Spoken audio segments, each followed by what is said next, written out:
The one message that is very clear is that, hey, we're here, we've got the solution for you, and we're going to figure this out together, even if we're figuring it out along the way. Be that consistent voice of reason, hope, and setting the vision. We live in consistent change. When it comes to value, we have to be clear. What value is that we're offering? I want to work with you. I'm impressed with what I see. And that changes the game. We're moving faster into a world that requires you to attract those people that want to work with you.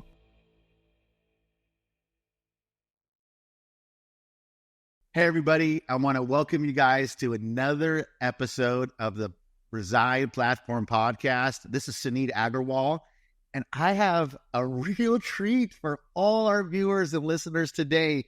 None other than Mr. Tristan Ahumada, my bro. Tristan, what's up, man? What's up, dude? It's really nice seeing you and talking to you. Yeah, we were just talking prior, probably for too long because we were just excited to see each other. And the reason that I'm so excited, let me tell the story that I always tell every time I introduce Tristan to somebody, is about 9 years ago, I was a pretty green agent and I wanted to make more money. And I figured out the way to make more money was to get really good at lead gen and understanding the whole lead game. Prior to that, I had spent a couple bucks on Zillow, $400 a month. I didn't know anything else about leads. So I was at Keller Williams at the time, and the team leader took me to lunch. I ordered some squash soup. It was delicious. And I said, where do I get leads? And she goes, I want you to go to this Facebook group called Labcoat Agents. Ladies and gentlemen, Tristan created that Facebook group. So I'm a Labcoat Agents, super green agent, commenting on everything. And Tristan was so grateful. I started blowing him up in the DMs, asking him questions, got his number, called him, totally that guy. And this man, so kind, so abundant, was my first mentor in real estate from afar. Right? And dude, you totally guided me into understanding about leads, understanding about CRMs, understanding about leverage, understanding about social media. So number one, everybody who is listening and watching, go over to Labcoat Agents and Facebook group right now if you're one of the 2 agents in the country that isn't a member of it, and just join it. The perspective that you'll get will be invaluable, right? Because it's a big melting pot. So Tristan, talk to us about a little bit about Labcoat Agents these days. Yeah, man, I think Labcoat Agents has taken a shape of its own over the last few years, but I do notice something, and it happens every few years now that we've been running it for 10 years, is that... 10 years, way to go, dude. Every few years when shit hits the fan, right? COVID, NAR settlement, right? We become the source people go to find certainty. And because we're so large, right? Yeah. We've got the newsletter, all the social sites, the Facebook group. And I find that when it comes to that, as leaders, everyone here listening in, you have the opportunity to do the same thing. You just have to show up consistently and make sure that the message is relevant to the audience that's listening in. And the one message that is very clear is that, hey, we're here, we've got the solution for you, and we're going to figure this out together, even if we're figuring it out along the way. That's really been the message lately. And that group gives so many perspectives. It's easy to go down a rabbit hole sometimes, right? Oh, So yeah. if you're watching and listening, my advice, don't go down the friggin' rabbit hole. But it's good to understand the perspectives and see the opportunities that every challenge creates. And Labcoat Agents is ground zero for that. You have any thoughts on that, Tristan? Yeah, man, I think you're going to have rabbit holes everywhere. It's a good opportunity to look at what the industry as a whole thinks, right? You've got those people that are focused and they know they're going to make it regardless of what happens. And then you've got the other people who are scared and they don't know if this is for them anymore, or they're saying, hey, I'm out. Thank you so much. So you are seeing both sides of it. And then people that are just sitting back and waiting, it's like, I'm not sure. Yes, and maybe no, right?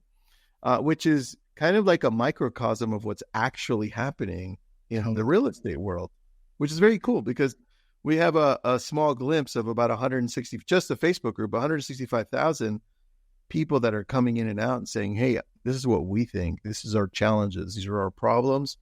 Oh, this is very cool. Hey, have you tried this?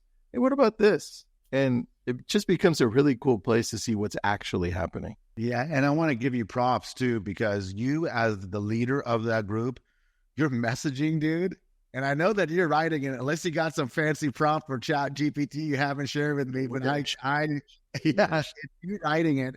But it's a message of overcoming hope and challenges. And you have, like, dude, you somehow lead 165,000 agents, right? Like, that's big, actually coming up with those messages, because I'm super curious. And so it's just a message of hope and being kind, right? So, yeah, I think you pay attention to what the culture is in the group. And anytime it goes a little bit off to the side, you're like, I think I need to step in and remind them why we're here, and remind them that it's not easy, that we're all going through shit, or we've all gone through something. And it's good to just refocus and say, it's going to be hard, but we're going to figure this out together. I think at the core, that's what, if you look at what leadership is, it's like us consistently reminding people, this is the vision. This is the overall place we're heading to, everyone. We're going to get to it. This is how we're going to figure it out. We're in this together. And just be that consistent voice of reason, hope, and setting the vision. Yeah, dude, so good. Love that. Thank you for that. So since you did mention the NAR settlement, and he's getting the perspective of the entire group, what are your thoughts on that whole thing, macro view? Yeah, man, I think you're seeing a few different types of people coming in and saying, this is what we think. One, nothing is going to change. You're seeing the people that actually mean nothing's going to change. And then you're seeing the people are like, well, we don't know yet because it's proposed, right? And then you're seeing the people that are like, the whole world's going to end. Watch out. We're all going to die, right? And obviously what you and I think are like, wait a second, we'll figure this out, whatever it is. We just don't know where it's heading yet, right? So let's pay attention and let's see where this ends, because lawsuits are still coming out. This is a proposed settlement. The Department of Justice is getting involved. Yeah, they sure are getting hot this week. Yeah, so we don't know yet, but is it going to change? Definitely. But dude, what doesn't change, right? It's like, and now it's our turn. Our industry is now going to take a bigger step into bigger changes, but that's okay. It creates a bigger opportunity for those that are still going to be in this business. And that's how I see it. That's why I say nothing's going to change. Why? Because everything's always changing. And dude, you and I and everyone listening in, that's our world. We live in consistent change. And that's why we say nothing's going to change, because we're always having to adapt. Yes. The only thing consistent in life is change, folks, right? And that's just part of it. With that NAR settlement and everybody talking out there, and now the Department of Justice, let's talk about first inside your organizations. You know, Tristan runs multiple teams, multiple organizations. Are all the agents in Cali right now, or are you national? We're national in different parts, but the majority of them are still in California. The way that it works is we run more of a referral type business, right? Because we had to get around the legalities of it. My team being in like EXP, KW, Compass, Douglas Elliman, Berkshire, REMA, everywhere. And so the way that it worked simply is, in some cases we co-brand together. In some cases it's a straight referral. So in all those teams dealing with all those agents, have you ever spent any time teaching agents? This is a question for myself. How to use a buyer broker agreement? No, believe it or not, I never had before, man. I never had before. Because you and I come from a world of online leads, right? Yes. And the way that online leads work, to at least have the best results with them, is you create less friction. And when you create less friction, you create the opportunity for the buyer through the online process to connect with the agent, because it's not a used car salesman. Well, come over here. We'll sign you up over here for this and that. It's like red flag, red flag, red flag. And what we've done is saying, well, we're going to remove that. You want to see a property? Great. We'll meet you at the property, right? And it created a great amount of success so that we have a larger conversion rate, right? Absolutely. But now the fact that they added that, now it adds a different layer of complexity. But still, I think when you look at that piece of the proposed settlement, I actually see it as a benefit, because now, since it's going to be hopefully part of the law, then we can go in and say, hey, look, this is how it works. And now, as I know what can happen, are we going to have a contract for one property, right? Or are we going to have a contract for the life of this relationship? And if it becomes for the life of this relationship, we better do a really good job, because they could be like, I'm out. And then are we really going to go after them and be like, I still want my commitment? Imagine those lawsuits tying up the court system, dude. It's not going to work. No, it's not. And if you look at the language in the current California Association of Realtors buyer broker, like, buyer can cancel anytime. Just send an email, right? So it's not even like that. How binding is it? Yeah. No, it's not binding. Dude. Like, I just looked at it again on Tuesday. I was all, well, no doubt all the associations will most likely incorporate some kind of new agreements, right? Yeah, I agree. It's all going to be, I think we're going to see local, and then we're going to see state, right? Yeah. If this goes through. And then nationally, they'll be like, this is a recommendation. But dude, some states are already functioning like that, like Seattle, in Washington, all of Washington.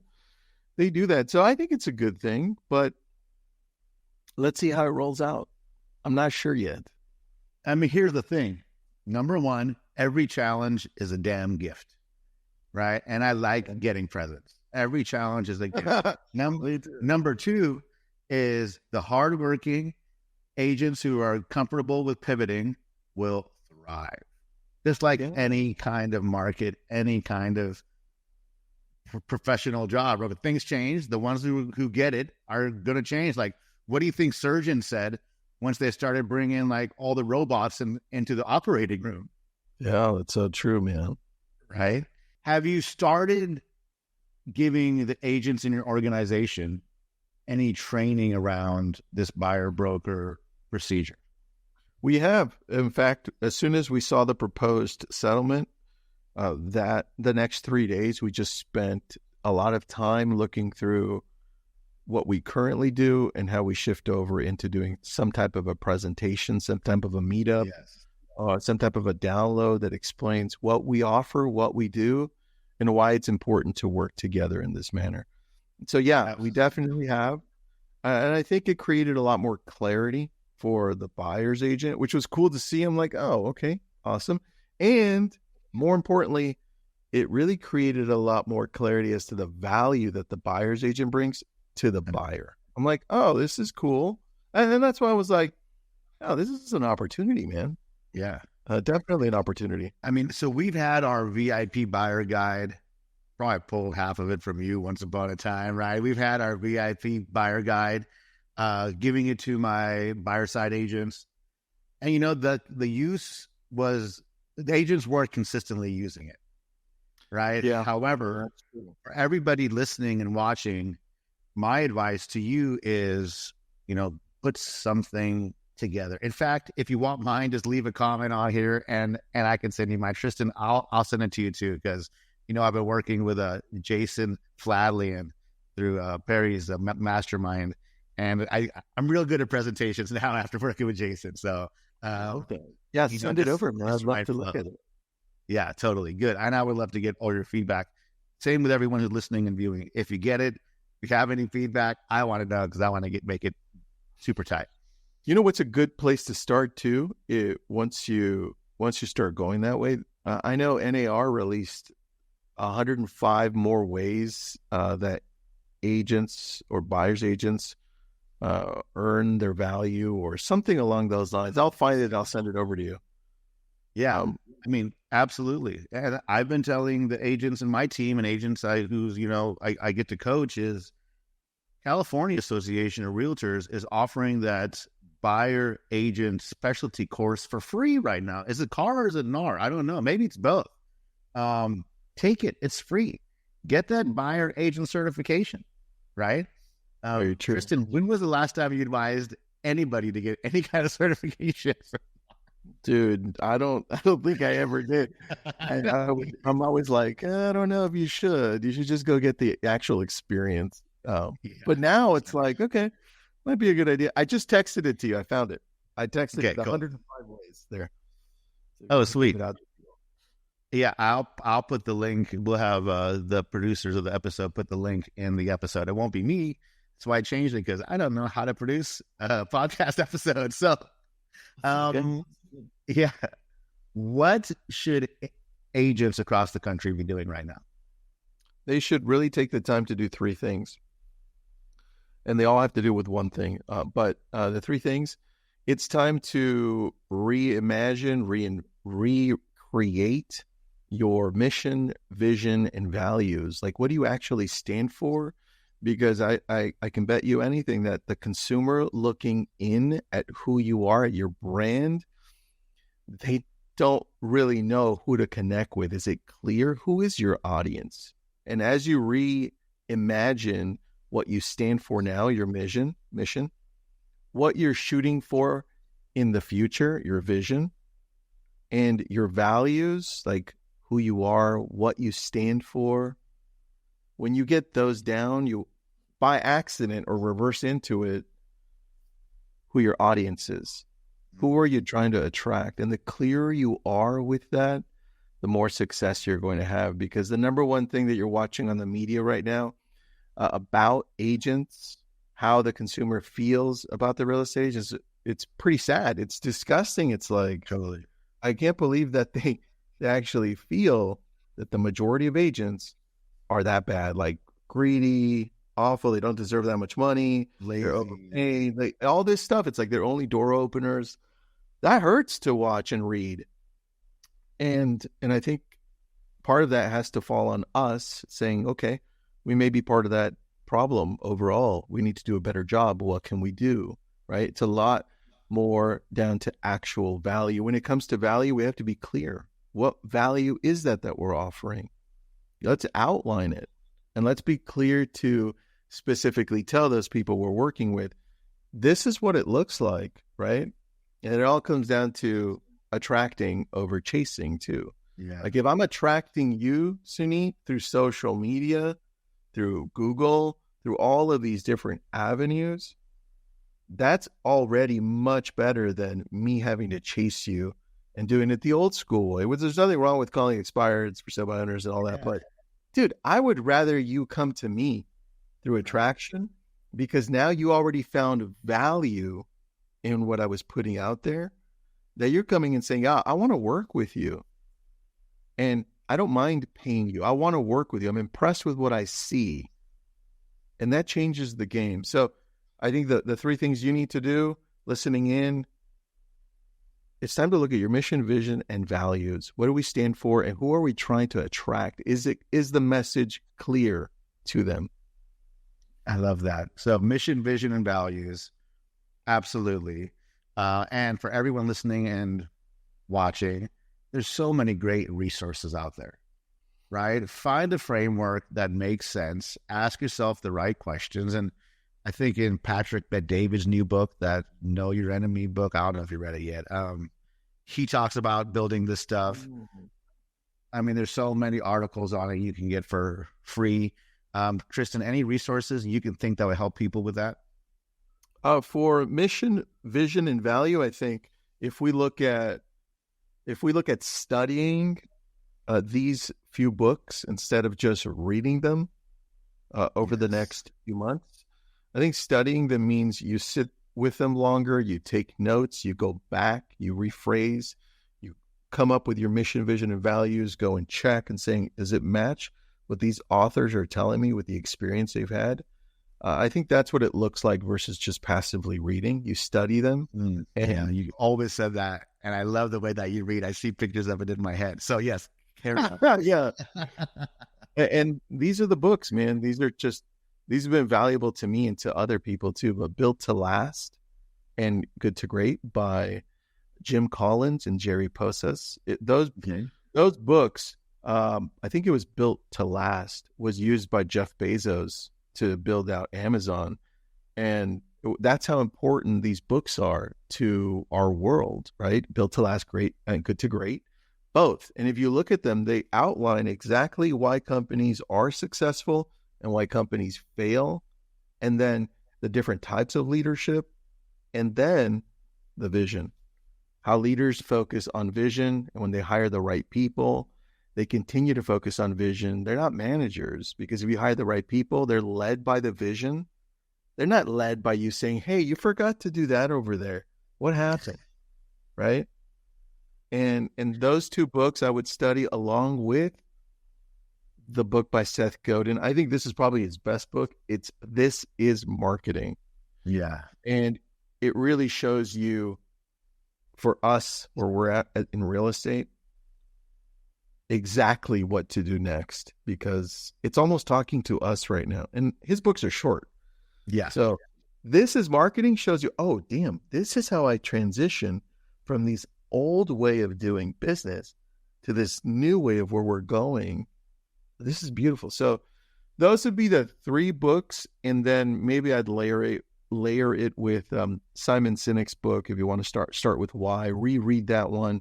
Yeah. and take that as part of creating your mission, vision, and values, because it's why you're doing it. Who's your audience, and why do they care about you? Why should they? I love that. Especially This is Marketing and Start with Why. Both books that you told me to read a long ass time ago, and I did. So I'm thankful for that. I mean, Seth Godin, go and sign up for his newsletter too, and just get those little tips in your email every day. Right? Right. It's really good. So what about on the opposite side of that, or on the one level higher than that, for the team leaders and brokerage owners? For the team leaders and broker owners, I think if you're still focusing on the things that really make us tick, and that's recruiting, retention, and ROI. Those are the 3 R's. And they're changing a little bit though. And that's because you're still watching a little bit of the old school way of doing it. You look at some brokerages, they're still doing it the old way, and then they're suffering through all the changes that are happening. But if you still focus on those 3 things, through the new era and culture that's being set because of AI, because of all the changes that are happening in our industry specifically, you're like, oh, I understand. Retention happens through the culture that you set, the communication, the examples that you set, through the vision and the mission. People that are now starting to come into the workforce and are brand new to it, all these brand new agents, a lot of them want to belong to something that's bigger than themselves. And you see that purpose that drives these companies becomes more important. And that has a lot to do with recruitment, right? And one thing Keller Williams has done well is the culture piece, right? Mm-hmm. The culture piece is really important outside of everything else, because they do a lot of things bad, obviously. But every company does, yeah. Every company does, man. But the culture piece they've done a good job with, if you notice that. And it's like, that's always been interesting. So I always look, I'm not KW, but I look at them and I'm like, what can I learn from that culture piece from them? That they continue to maintain a good grip of agents and moving forward, even though they're a little late on some things. I think that's important, number one. And when you look at recruiting, think of the attraction piece. So it goes back to vision, mission, and values. What's attracting those agents, the group of agents, to your company?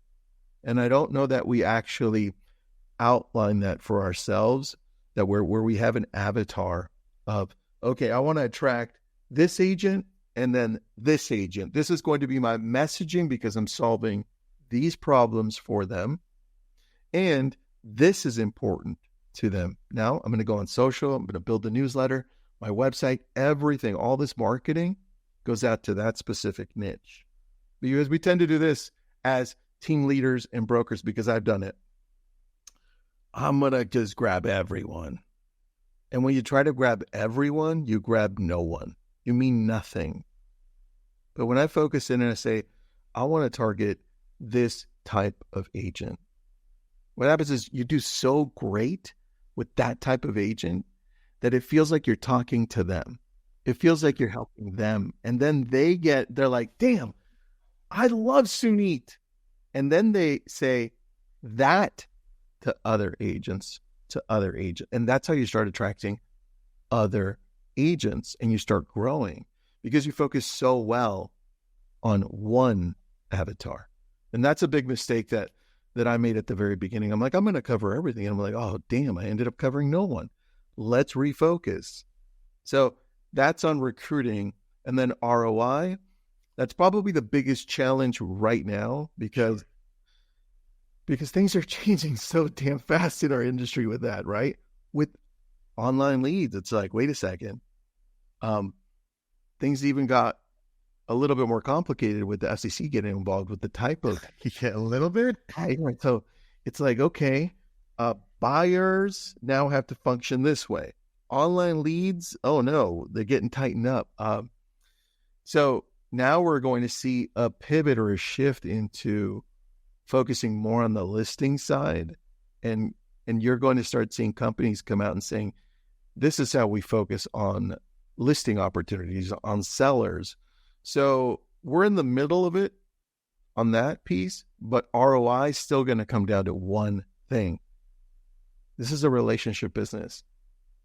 This business is strongly based on referrals.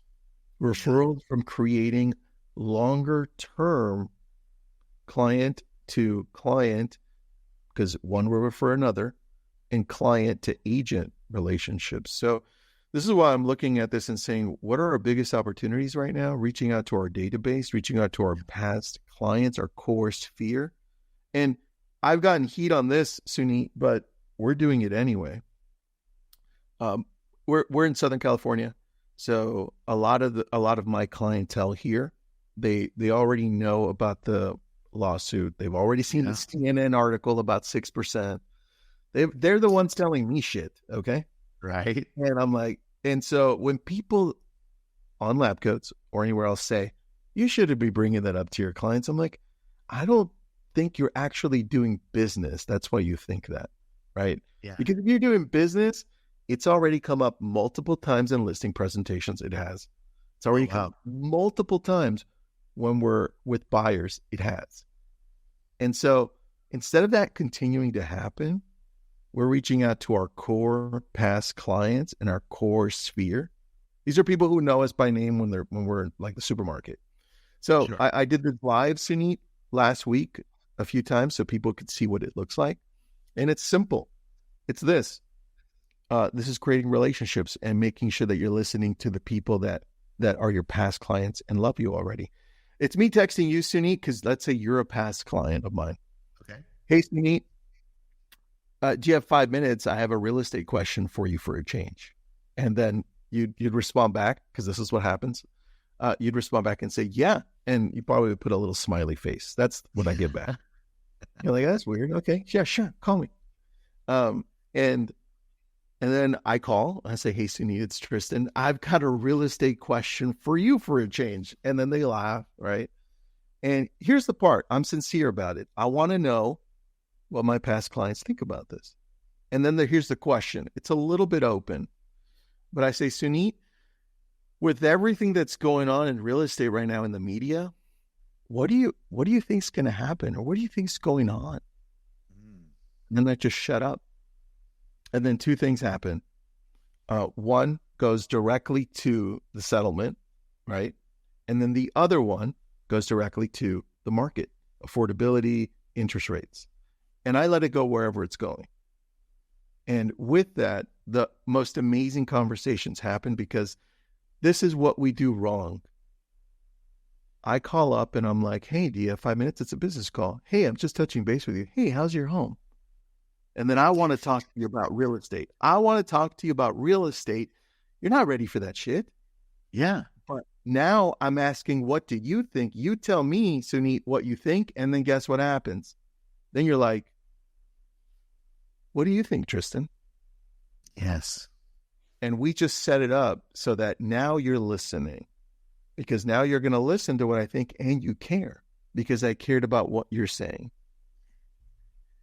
And that has been like the biggest ninja move in the last 3 weeks, man, because these are the conversations we're having. Oh, Tristan, blah, blah, blah, this is what we think. And we're like, oh, damn. Okay, cool. And what do you think? I'm like, well, I think you're right on that one. And this is what we see happening too. And then this is what happens. Man, I'm tired of living in California. I get those. Yeah. I'm like, where would you go? This is what I get. Well, I don't know. And then we start talking. Oh, you know what? I was talking to my son and they wanted to move. They bring up real estate on their own. Always.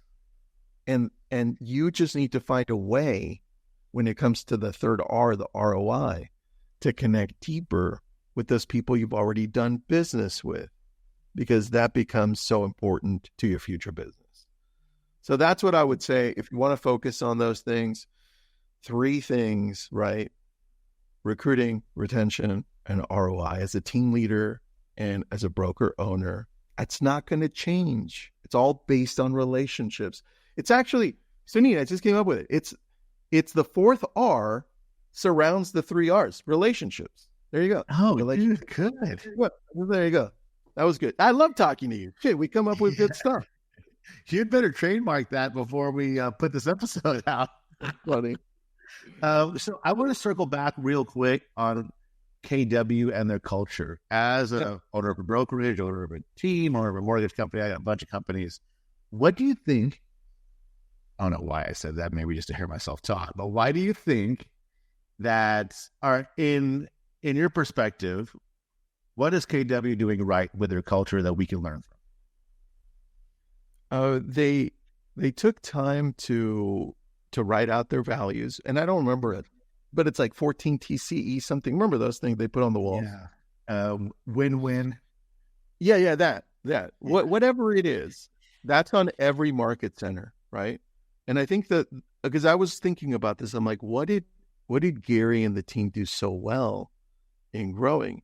And it comes down to this. They've segmented their big company into all of these little companies that make the agents feel like they belong somewhere, right? Imagine Labcoat agents, but now I go Labcoat agents California, Labcoat agents Arizona, Labcoat agents Washington, and then I go even further, Labcoat agents LA, Labcoat agents Seattle, right? And what happens is, because they're getting so down to niche, they're connecting with that small audience, and then they're telling them, this is how you function, this is what you believe in, this is what we believe in, and our vision then aligns with a local group that then takes it to a bigger realm. And this is why they also pack the house with the events, dude. 18,000 real estate agents at an event. That's, to me, that what is that? How much it was last time? 18,000. Yeah. 2 months ago, 18,000 people. I'm like, how do they do that? It's those market centers. They push people. They're like, hey, do this. So it's come down to breaking the bigger piece down to the small pieces, right? And then having those small pieces have a purpose driving this message. And I think I can learn from that. In fact, we're learning from it. We're saying, how can we do that better, right? In whatever company I'm in, it doesn't matter. But they've done that great job because of that. Something like the ALC, where people have purpose and almost some sort of inherent ownership over a part of the company, right? Yeah, the ownership piece is definitely feeling like you own the decision or part of the decision as to where the company is heading, right? Yes. Because I don't think I don't think that, or else they'd be the number one, right? All these companies. I don't know that profit share and rev share is the driving factor to culture, to massive growth. I don't think so. Yeah, I don't think so either. I think it comes down to leadership, vision, mission, and the values that you align with. So that Suneet, if you're starting a company and you're saying this is what I believe in and it matches what I believe because of the culture, I'm like, I'm in. Yeah. Right. I think that trumps everything else. And this is why you have big companies like Apple, right, have this amazing culture, or other companies like Tesla, right? Sure. They have this amazing culture because of the leadership and the things they believe, right? Think differently. And Elon, I want to go to Mars. Oh, I can back that, right? Yeah. So well, it's like, with the values and the mission and your vision, you're building like your principles. And if you come from principles all the time and they're your principles, then you're going to win for your definition of winning, period. So I know you just came out with a book, dude, and I haven't read it. Sorry. Okay. I'm going to go to Amazon right now. Like shit. Like, here's the thing: is like you've been talking about writing a book. I think the whole time that we've known each other. Long time. I'm in the middle of writing one right now. It is an endeavor with all the other stuff you got to do. That scheduled book writing time keeps on getting moved over, right? In fact, I moved over mine today, right off my schedule to next week. So, dude, what's the book called? Yeah, right. It's called Real Estate Prospecting, and the subheading is Create $1 Million Life Through Relationships, Online Leads, Technology, and Social Media. And I'll tell you the story behind that. I originally got connected to the publisher through Chris Smith. Chris Smith. Yeah. And he said, man, you need to write a book. Hit up Wiley. I'll connect you. So he hit me up. He connected me to Wiley Publishing. And I pitched them because they're like, okay, cool. We're listening. We want you to write a book. We saw who you were. We want you to write a book. Pitch it. And I'm like, okay, this is it, right? And I'm like, it's the routine. It's the evening routine in the morning. And they're like, no. Listen, they're like, who's your biggest audience? I'm like, real estate agents. And they're like, you're going to write a real estate book. I'm like, but I don't want to write a real estate book. Right. And then they made me write a real estate book. So I wrote a real estate book, even though that was not my first choice. And it's a great book, let me tell you. But my first choice was something different. So anyway. Well, I think that's great that you went the traditional publishing route. Yeah. Where you actually pitched the book. I haven't heard anyone say that in like a decade, dude. Like, right? Yeah. Yeah. So shout out to Chris for the hookup. So true. It was because of him. Last time I saw him, I was with you, actually. Last 2 times I saw him, I was with you, and it was both times in San Francisco. That's cool, man. It's been a while. Yeah. It's been a while, yeah. So it's about, man, as soon as you mentioned, like... It's broken into 3 parts. First part is working on yourself, because as leaders, we forget how hard it is to show up our best selves for those around us, right? But when we do, man, everything else goes a lot smoother, right? Yep. So that's number 1, it's broken, that part. Then the middle part, which is, this is what prospecting looks like, and we mix a lot of tech into old school. So we show processes, we show systems. I've got graphs and charts and everything. And then the last piece, where real estate is heading and how we can leverage staff members, VAs, and just grow out an organization if you choose to do it that way. Sure. So that's broken down into those 3 sections. I love that, because you had mentioned like morning and evening routine. Prior to us hanging out, I didn't even know what it was. And you're the one that told me to read about Hal Elrod, right? And then you introduced me to him on a live call. You're like, hey, hop on Zoom. And there was Hal. And like Hal started giving me crap about something I was not prepared. I don't know if you remember that or not, but it was totally... You remember that. Yeah. You're like, hey, hop on the Zoom. I'm all, oh, I'm live. Oh, there's Hal Elrod. That's so funny. That's really funny.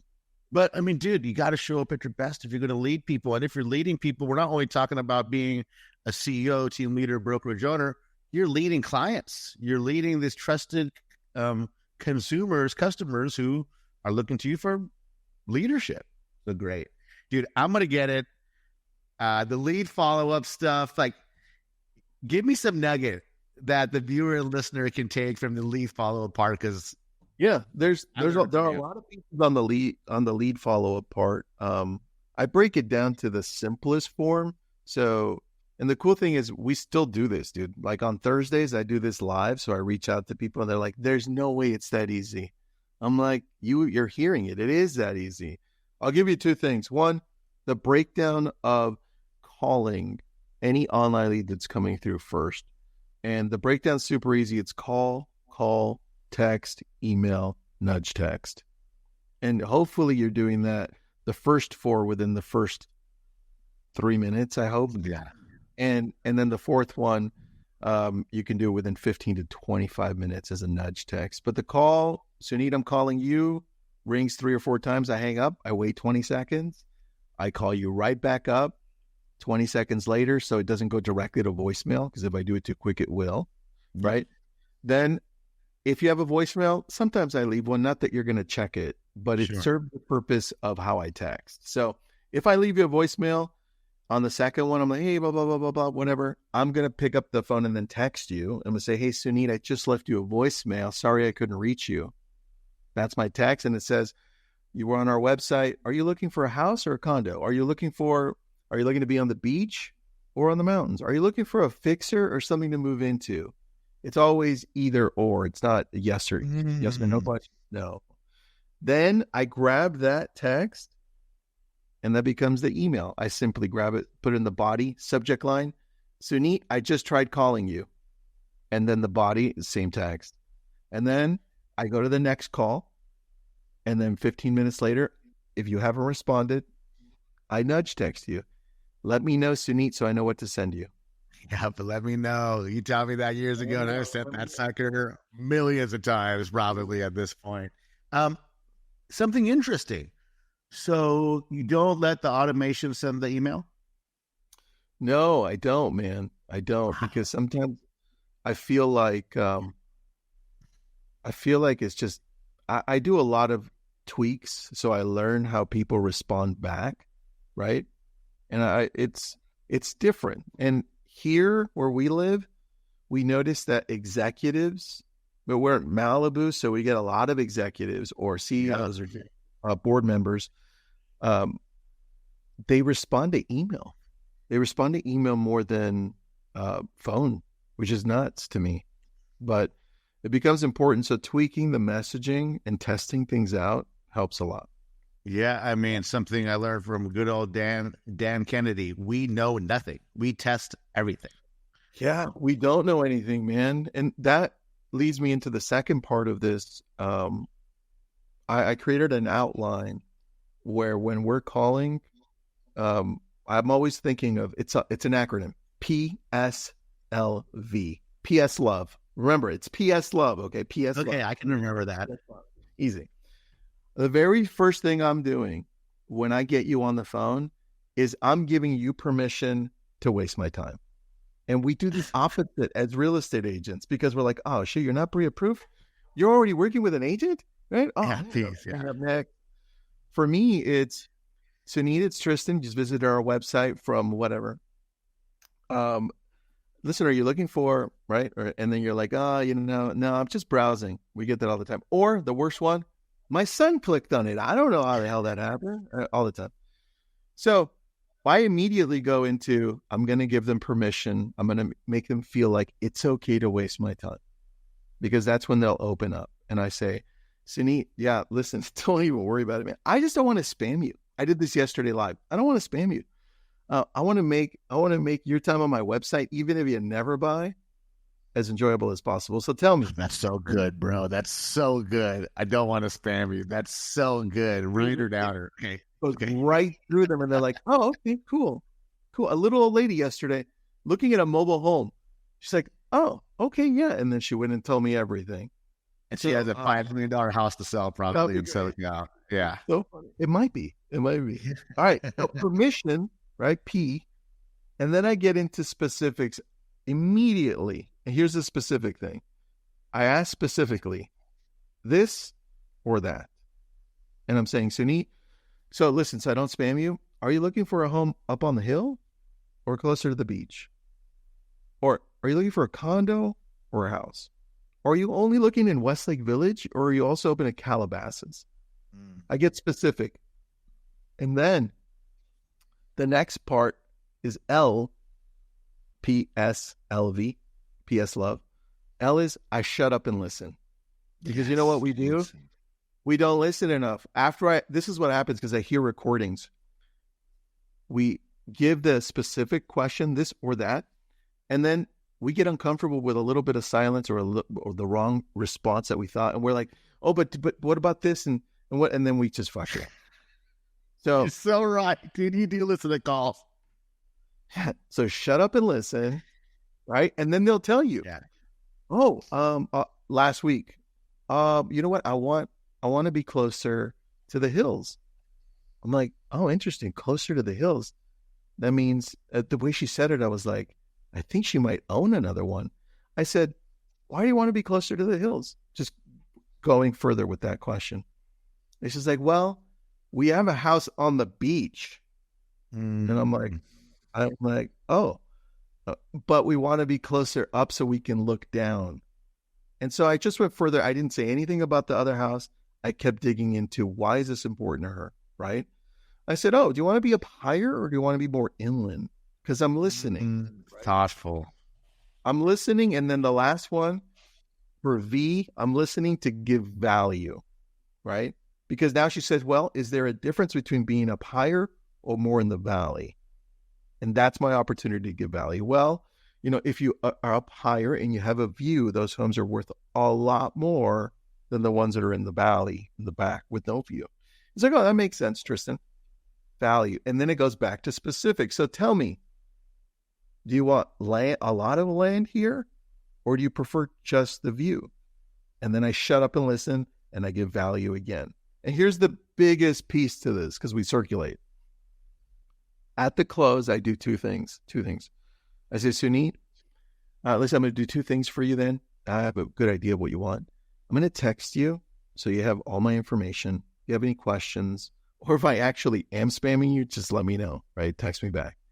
And then number two, since you already live here in Malibu, I'm going to send you some information as to what it looks like to live up on a mountain, some situations that you may want to consider versus being in the valley. I'll text that over to you. It's a PDF. And then you read it when you have a time, maybe this weekend, and I'll follow up with you on Monday and tell me what you think. Tell me if that made sense to you. And then I shut up and they're like, okay. I hang up, I text, and then I follow up. We go over the PDF. And dude, that value, that's an online lead. Google PPC. They're like, we're not getting anywhere else. And that's how you lock people in. Dude, I love that. A selfish follow-up question for that, because we're both leveraged with ISAs. Those leads going to overseas ISA? No, not anymore. They were for a long period of time. Really? I know. They were for a long period of time.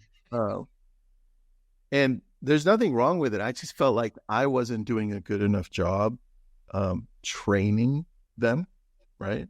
So what we did instead is the overseas ISAs that we have are just simply nurturing. So if we've had a conversation in our database with people, they're just nurturing, making sure it's smooth, making sure they're getting the communication. Anytime we see anybody that's coming in brand new, we'd like to have a conversation with them as an agent. So one of the team members goes through, gives them a call, and dude, the thing that we've seen in our area is that we have a better ratio of connecting deeper and converting if it's an agent locally, right? So we've shifted our ISA team to do a lot more of the nurturing. It's fascinating because I have a different perspective, but also we're not running as many Google leads as you. I'm still heavy portals, right? Flex, RDC. And we just want to get that appointment on the first call. and get the agent face to face. And then we used to have the ISAs do the nurturing. However, I have found there to be a higher rate of success when the agent actually does the nurturing, because they just not say, "Hey, I'm Suneet, Tristan's assistant." Yeah. I say, "Well, where the hell is Suneet? Or where the hell is what happened to Suneet? Is Tristan?" Yeah, right. So Well, anyhow, dude, good. See, I love that. There's so many great ways to do this. I love it. Yeah. So a couple years ago, you were the first that taught me this, of course, and I'm gonna keep saying that because every time it's true. You told me to start making videos and post more on social, and dude, you took the content game in real estate to a friggin' whole other level, bro. Thanks, man. Tell me about like your content plan, because I know you guys have a program too that helps agents with their content. Yeah. Which look, if people need help with it, lots of emails about it all the time, and I haven't unsubscribed. I love everyone. So I think the key to if people just want to run content, if you look at where the consumer is, five top most visited websites in the world, top five. You've got Google as number 1.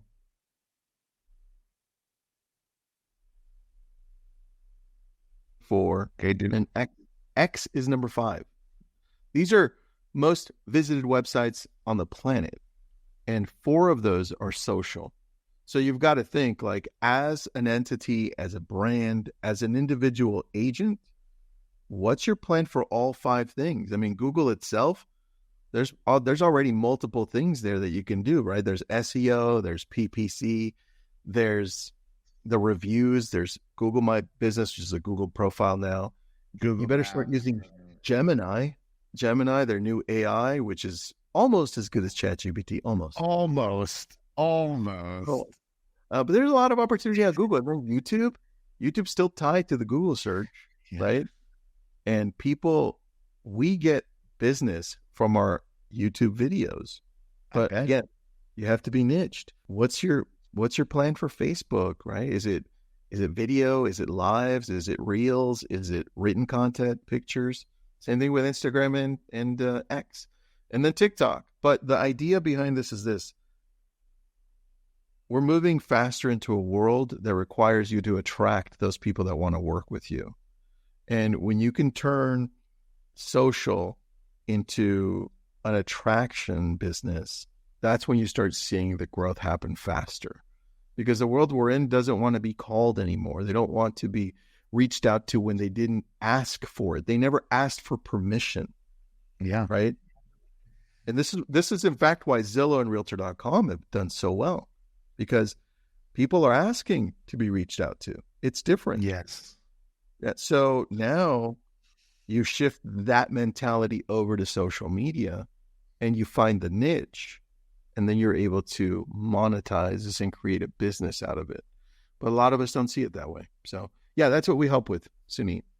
Yeah, I love that offer, man. So when you go to sit down, I think it's super valuable for anybody out there who wants to create way more content, which you should. I mean, I don't know, but we publish 16 short form videos per day, 10 tweets, 10 LinkedIn posts, like we go crazy, because it's great ROI. It's oftentimes very free. You have a VA help with some of the production. When you go to create, what is the first platform that you think of to create for? I think long form. I think YouTube. I think YouTube still has even though Facebook has 3.06 billion monthly active users as of last month, they're the biggest platform. YouTube still has a deeper reach because of the wider audience. So you've got a 5-year-old watching Minecraft videos, and you've got a 90-year-old trying to figure out why they have back pain, right? Yeah. All of those. And you have really the widest reach. And then, so I think of YouTube, even though TikTok, here are some cool numbers. TikTok, the average user on TikTok spends 53 minutes on TikTok. YouTube, the average user spends 47 minutes. So pretty close, right? Pretty close. Pretty close. But you only have 188 million Americans on TikTok, and you've got 260 million on YouTube. So a lot more. So I'd say for me, number one choice is still YouTube, because if you are watching my video, my average watch time that the consumer sees on my YouTube video is 6.5 minutes. Wow. First, I go to TikTok. 3 seconds? 16 seconds, which is not bad. 16 seconds. Yeah. But dude, 6.5 minutes versus 16 seconds. I'll take the 6.5 minutes, please. Yeah. Right. And you have a lot less people creating content on YouTube, like dramatically less. It's the number one platform where most people don't post at all. And I'm like, the biggest opportunity is on YouTube because nobody's posting. Why? Because it requires this long form content. It gets a little scary. My number one place, YouTube. Second is normal Facebook, right? Because of Facebook groups. I can build out a group locally, or I could just engage on my personal. That's still my favorite. And a big group reach too, right? Which, it's awesome. And then third, probably tie between TikTok and Instagram. The silent one that I think is going to be big, man, is X. X is gaining a lot of momentum, but I still have to personally figure out what route I want to take with it. Because that's also my lowest amount of followers. Like, it's very low. Yeah. And X, honestly, has become my favorite social content to consume. Mine too.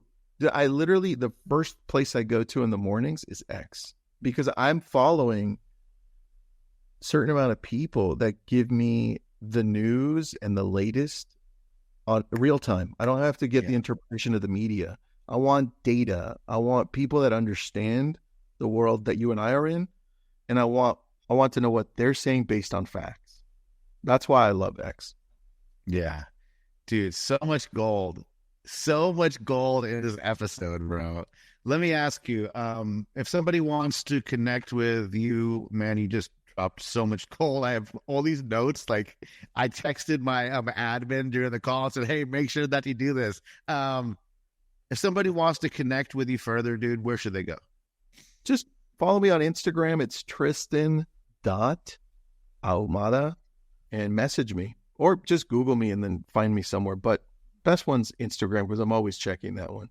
Yeah, always check. That's the one thing that I go to Instagram for, is to check my messages and see how many people watched my last reel. That's true also.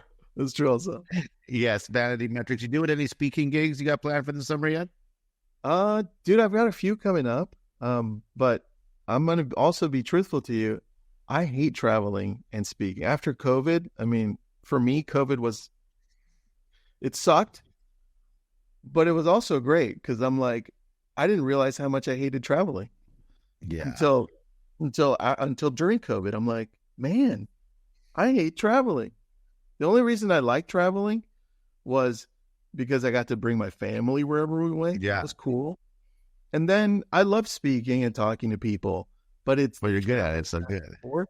I lose so much time, because you and I are always creating content, dealing with certain situations with our companies, meetings that we have to keep other things going. So I literally lose 2 full days every time I travel to speak. Minimum. Or not minimum. It's bad. So I'm like, I would rather not speak and just get to 100,000 people on a good video, and it serves a purpose, and then say, if you want me to speak, this is what I charge, because it eats up a lot of my time, multiple days. And dude, if people pay, I'll go. So I'm going a couple of times this summer, but that's it. Yeah, same, dude. And last year I think I did like 17 trips or something, and holy cow, dude. And like, mine isn't like you like drive to San Diego. Mine's like fly every time.